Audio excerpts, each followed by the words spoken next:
The Cleveland Browns, an American football franchise, a proud and noble team, at least on paper.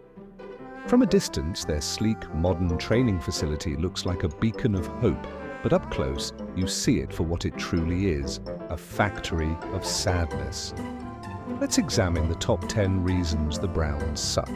To understand the Browns, you have to look at the plagues that define them. 10. The mascot. It all begins with the mascot.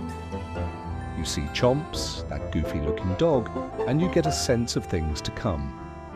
He's a mascot that perfectly embodies the franchise's identity crisis. Not a ferocious animal, not an intimidating warrior, just a dog. A very, very sad dog. 9. The coaching carousel. Then there's the coaching carousel, a phenomenon so predictable, it's become a sport in itself. The Browns have employed more head coaches in the last 2 decades than most people have had different hairstyles. This endless cycle of hope and immediate failure creates a vortex of confusion so powerful, it once caused a quarterback to spontaneously retire to become a fisherman. 8. The quarterback graveyard. That brings us to the quarterback graveyard, a resting place for promising careers.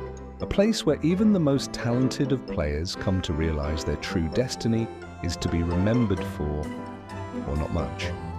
The Browns don't have quarterbacks, they have projects and busts. We've had a guy named Spurgon, a guy named Couch, that's right, Couch, a guy named Johnny Football. It's not a position, it's a rite of passage for guys who, after being drafted by the Browns, eventually end up as an answer to a trivia question on a cruise ship.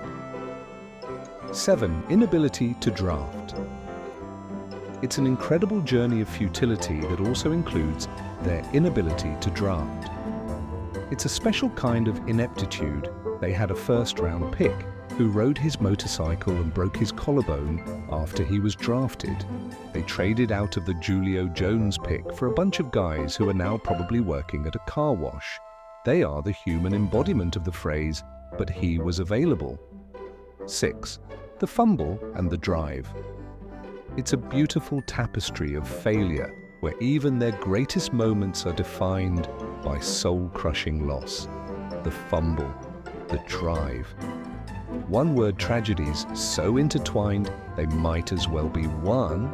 You don't even need to say John Elway and the drive, you just say the fumble, and every Browns fan collectively winces. 5. The relocation. This team was not just relocated, it was stolen.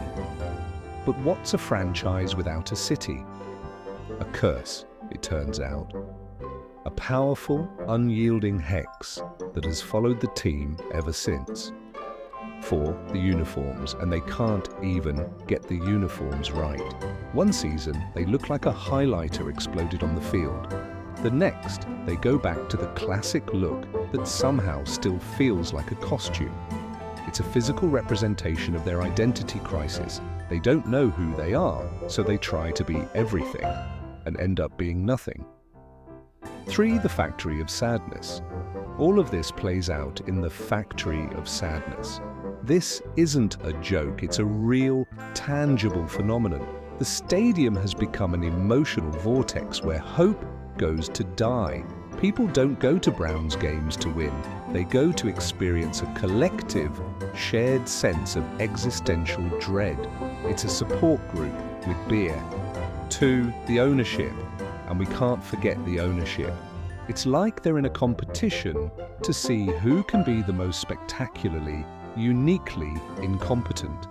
From the Medell family to the Haslam family, it's a rich and varied tapestry of failure. They're like a reverse Midas. Everything they touch turns to a dumpster fire. 1. The fans. But the real reason the Browns are the way they are, the one that ties all these threads of despair together, is us, the fans. We are the enablers.